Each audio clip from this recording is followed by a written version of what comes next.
Hello, hello, আসসালামু আলাইকুম। আপনি স্ক্রিনে দেখতে পাচ্ছেন বিডি থাই শেয়ারটির ডেইলি চার্ট।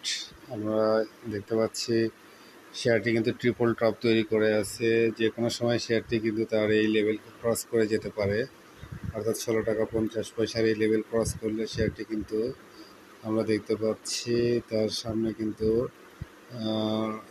খুবই স্ট্রং একটা রেসিস্ট্যান্স, যদিও কিন্তু আমরা দেখতে পাচ্ছি নিচের দিকে কিন্তু ভলিউম পোর্শনে প্রচুর ভলিউম রয়েছে।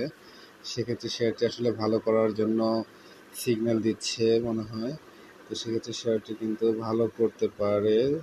আমরা দেখতে পাচ্ছি শেয়ারটি কিন্তু টানা 8 টাকা থেকে 16 টাকার দিকে চলে গিয়েছে, অর্থাৎ 27 অক্টোবর থেকে শেয়ারটি কিন্তু মুভমেন্টে যায়। শেয়ারটি ভালো পজিশনে রয়েছে। মিনিট চার্ট অনুসারে আমরা দেখতে পাচ্ছি সেল প্রেশার খুবই কম। যাই হোক, এই শেয়ারটিও ভালো করতে পারে। সামনের দিকে যাওয়ার যথেষ্ট স্পেস রয়েছে। শেয়ারটি অবশ্যই অবজারভেশনে রাখতে পারেন। আসসালামু আলাইকুম।